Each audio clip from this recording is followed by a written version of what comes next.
India में लोगों को किसी भी इन्वेस्टमेंट स्कीम पे भरोसा हो या ना हो, गोल्ड पे ज़रूर होता है। और हो भी क्यों ना, लोगों के अपने ही पुराने एक्सपीरियंसेस हैं और इंडिया को तो सोने की चिड़िया भी कहा जाता है। आज की वीडियो में हम बात करेंगे कि गोल्ड में इन्वेस्ट करके आप कितना रिटर्न अट्रैक्ट कर सकते हैं और साथ ही साथ करेंगे गोल्ड और म्यूचुअल फंड्स का comparison. So welcome back to Investor Cafe's YouTube channel and I am back with another very interesting video. जी हाँ, तो आज की वीडियो में हम गोल्ड और म्यूचुअल फंड्स को करने वाले हैं कंपेयर काफ़ी सारे बेसिस पे। तो चलिए स्टार्ट करते हैं आज का वीडियो। स्टार्ट करते हैं सबसे इम्पॉर्टेंट बेस से, जो कि है रिटर्न। किसी भी इन्वेस्टमेंट को आप रिटर्न के बेसिस पे सबसे अच्छे से जज कर सकते हैं।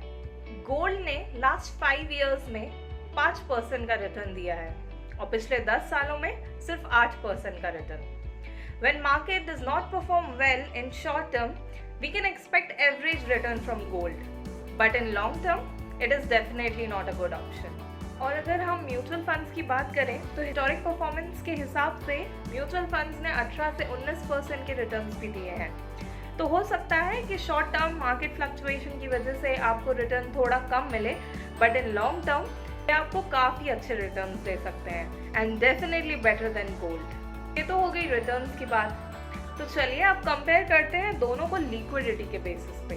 तो ये तो हम सब जानते हैं कि gold is a highly liquid fund और ये चाहे फिजिकल फॉर्म में हो या डिजिटल फॉर्म में, आप कभी भी इसे कैश में कन्वर्ट कर सकते हैं whenever you need. And in case of mutual fund, इसे भी आप कभी भी कैश में कन्वर्ट कर सकते हैं। बस आपको रिडम्पशन रिक्वेस्ट प्लेस करनी होती है and with in 2 working days आपका इन्वेस्टमेंट आपके बैंक अकाउंट में आ जाता है।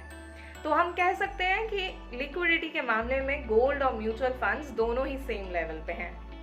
थर्ड बेसिस की बात करते हैं, जो कि है टैक्स। इसमें हम समझेंगे कि गोल्ड और म्यूचुअल फंड दोनों पे टैक्स किस किस तरह से लगता है। तो अगर हम गोल्ड की बात करें तो इस पे 2 तरीके से टैक्स लगता है। पहला तो शॉर्ट टर्म में, यानी कि अगर आपने 3 साल से पहले अपने गोल्ड इन्वेस्टमेंट्स को सेल कर दिया है तो 3 साल तक आपके इन्वेस्टमेंट पे आपको जितने भी रिटर्न्स मिले हैं उस पे आपकी सैलरी ब्रैकेट के हिसाब से 10, 20 या 30% का टैक्स लगता है।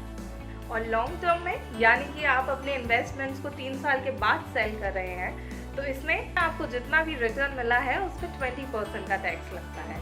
इसके अलावा भी अगर आप डिजिटल गोल्ड परचेज कर रहे हैं तो आपको 3% का GST भी पे करना होता है, और अगर फिजिकल गोल्ड खरीद रहे हैं तो 5% का GST plus making charges. On the other hand, अगर आप म्यूचुअल फंड्स में रिडम्पशन कर रहे हैं 1 साल से पहले तक, तो आपके कैपिटल गेन्स पे 15% का टैक्स लगता है।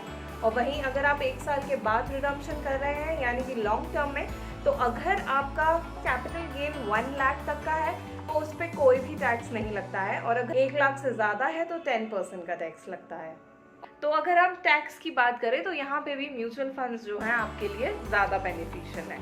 तो अब हम इन दोनों को इन्फ्लेशन के बेसिस पे कंपेयर करेंगे कि दोनों इन्वेस्टमेंट में से इन्फ्लेशन को कौन ज़्यादा अच्छे से बीट कर सकता है। जहाँ तक गोल्ड की बात है, मार्केट रिसेशन के टाइम पे आपको गोल्ड काफ़ी अच्छे रिटर्न्स दे सकते हैं, बट सिर्फ शॉर्ट टर्म के लिए, because when the market are bullish, gold के रिटर्न आपके एक्सपेक्टेशन से भी कम जा सकते हैं। और अगर म्यूचुअल फंड्स की बात करें तो मार्केट रिसेशन के टाइम पे ज़रूर ये आपको कम रिटर्न्स देंगे, बट जब मार्केट अच्छा परफॉर्म कर रहा है या एवरेज परफॉर्म कर रहा है तो इसके रिटर्न्स आपको काफ़ी अच्छे मिलेंगे।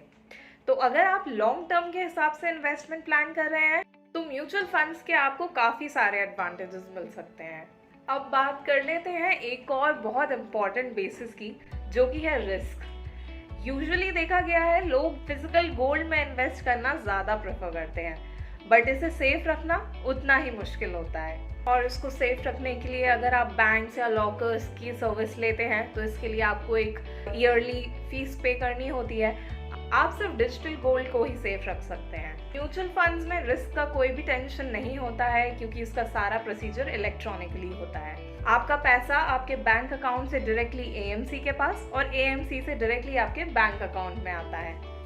तो अगर आप म्यूचुअल फंड्स में इन्वेस्ट कर रहे हैं तो रिस्क की टेंशन से फ्री होकर म्यूचुअल फंड्स में इन्वेस्ट कर सकते हैं। तो हमने गोल्ड और म्यूचुअल फंड्स को सारे ही बेसिस पे कंपेयर किया है और इससे हमें क्लियरली ये समझ आता है कि mutual funds are comparatively better option. But gold के भी अपने ही एडवांटेजेस हैं जिन्हें इग्नोर तो बिल्कुल भी नहीं किया जा सकता है। यानी कि अगर आप अपने पोर्टफोलियो में 5 या 10% का गोल्ड इंक्लूड करते हैं तो ये आपके लिए बहुत बेनिफिशियल हो सकता है। आई होप ये वीडियो आपके लिए काफ़ी इंफॉर्मेटिव था और आपको गोल्ड से रिलेटेड काफ़ी सारी इंफॉर्मेशन मिली होगी। तो वीडियो को प्लीज़ लाइक कीजिए और इन्वेस्टो कैफे की यूट्यूब चैनल को सब्सक्राइब करना बिल्कुल मत भूलिएगा। और अगर आप म्यूचुअल फंड में इन्वेस्ट करना चाहते हैं और अकाउंट ओपन करवाना चाहते हैं तो please do not forget to visit Investo Cafe's website. Also you can check out our previous videos. Thank you for watching.